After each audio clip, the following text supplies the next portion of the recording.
देख रहे हैं वार्ताकार। हिंदुओं का महापर्व शिवरात्रि भोलेनाथ का त्यौहार है। इस दिन लोग उपवास रखते हैं और अपनी भावनाएं भगवान के समक्ष व्यक्त करते हैं। उन्हें बेलपत्र और अन्य सामग्री चढ़ाई जाती है।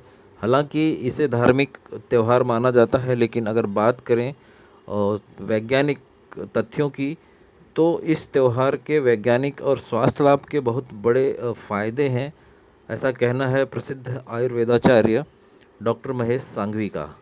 इस संबंध में महेश सांघवी ने खुलकर महाशिवरात्रि के महत्व, जैसे उसका वैज्ञानिक महत्व क्या है, स्वास्थ्य पर क्या प्रभाव पड़ेगा, क्या करना चाहिए और क्या नहीं करना चाहिए, तो इन सारे मुद्दों पर उनका एक विस्तार से विशेष साक्षात्कार वार्ताकार की टीम द्वारा प्रस्तुत है। सुनिए आप भी और जानिए कि आखिर धार्मिक के साथ साथ महाशिवरात्रि के वैज्ञानिक और स्वास्थ्य लाभ से जुड़े क्या महत्वपूर्ण जानकारियां हैं।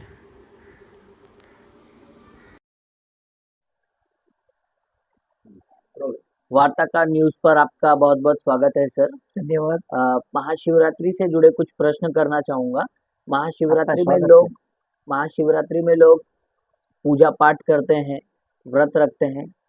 इनसे इस व्रत को रखने के बाद लोगों को किस प्रकार की समस्याएं आती हैं या किस प्रकार से उनके सेहत में बदलाव आते हैं और उनको क्या करना चाहिए कि उनके सेहत को अच्छे तरीके से रखने के लिए आप क्या कहना चाहेंगे सर? ऐसा है कि अपना जो सनातन धर्म है, इसमें जितनी भी व्रत है या देवी देवताओं की पूजा है, इनके पीछे सिर्फ कोई आध्यात्म संदेश नहीं था, लेकिन इसके साथ में शारीरिक मानसिक ऋतु के ऊपर का जो प्रभाव है वो भी था। अभी जैसे महाशिवरात्रि के दिन एकाग्रता से आपको पूजा पाठ करना है तो मानसिक शांति मिलती है और शरीर के अंदर में मेलाटोनिन हार्मोन जो है उसकी उत्पत्ति होती है जी। दूसरा, यदि आप उपवास करते हैं तो उपवास करने से डिटॉक्सिफिकेशन होता है। हम उपवास मतलब क्या समझते हैं कि कुछ भी खा लें, ऐसा नहीं है। पहले के जमाने में एकादशी व्रत हुआ करता था, उसमें ऐसा लिखा गया है कि तुलसी के पत्ते के ऊपर जितना है उतना अन्न खाना। और एकादशी यानी 11, 5 ज्ञानेंद्रिय, 5 कर्मेंद्रिय और 1 मन, इनके ऊपर आपको काबू करना है तो एकादशी करना। अभी महाशिवरात्रि के दिन अपने यहाँ पर जो है ऋतुओं का चेंज जो होना शुरू होता है। अब उस समय आपने जो शरीर के अंदर में टॉक्सिन्स पैदा हुए हैं, तो यदि आप उपवास रखते हैं, उपवास में आप ज़्यादा तला हुआ पदार्थ ये वगैरह नहीं खाते हैं, लेकिन फल फ्रूट और पेय पदार्थ ही अगर लेते हैं तो आपका लीवर एज वेल एज आपकी किडनी और एक जो है आपका पाचन संस्थान में सुधार आता है, जिसके आपकी रोग प्रतिकार शक्ति बढ़ती है और ये पूरे के पूरे ऑर्गन जो है डिटॉक्सिफिकेशन हो जाता है। ये निहायत जरूरी है। लेकिन हम ये कहें कि भाई हम उपवास करते समय हम दिन में 10 बार 5 बार तो फराड़ी चीज़ें खाते रहें, तला हुआ खाता रहें, तो वो फायदे की अपेक्षा नुकसान करता है। दूसरा ये है कि जब भी अपना ठंडी का ऋतु खत्म होता है तो उस समय रात बड़ी होती है और ठंड रहता है, और जैसे ही ये आएगा, जैसे अपना अभी मकर संक्रांति गई तो उस समय सूर्य का जो है चेंज होता है, दक्षिणायन के उत्तरायण के बीच की तरफ में वो प्रदान करता है। तो ऐसे समय में आप जो यदि आप काम करते हैं तो मुझे ये लगता है कि आपका उसमें फायदा होता है। जी बिल्कुल। और कट करो।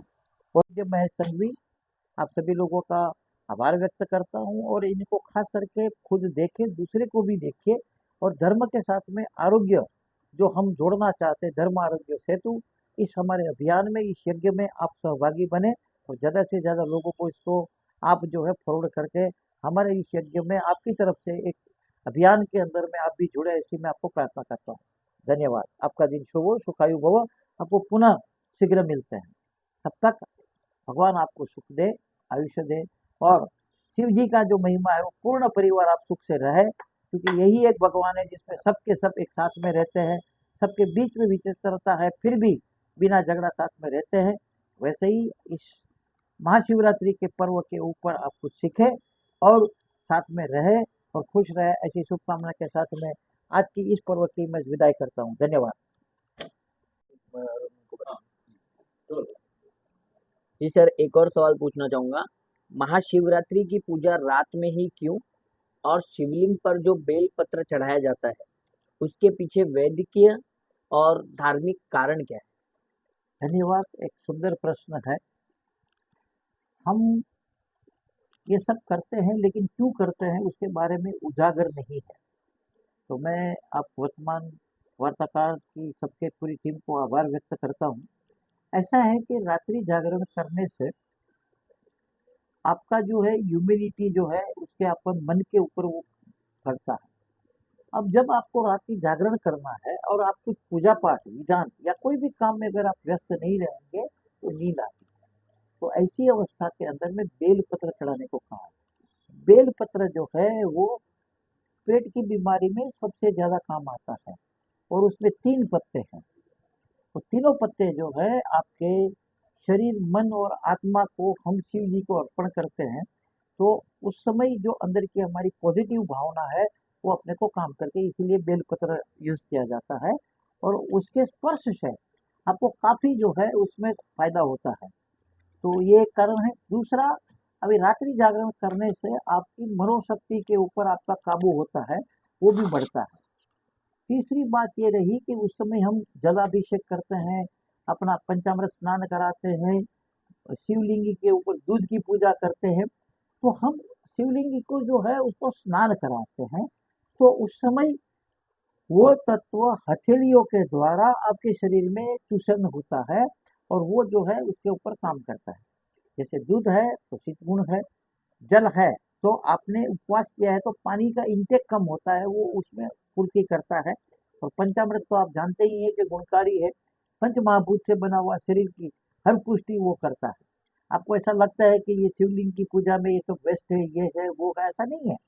लेकिन अगर यदि आप घी का यूज करते हैं तो वहां पर स्नेह तत्व आता है। दूध करते हैं तो आपके शरीर के अंदर में कैल्शियम इत्यादि बढ़ती है। यदि आप शहद लेते हैं तो कफ का नाश होता है और आपके शरीर के अंदर में वाइटलिटी बढ़ती है। ऐसे दही वगैरह का यूज करते हैं तो वो जो है आपकी पाचन शक्ति, इम्यूनो सिस्टम्स को बढ़ाता है। इसके लिए हम जो है ये पंचामृत स्नान करते हैं और हाथ से पूजा करते हैं। धन्यवाद।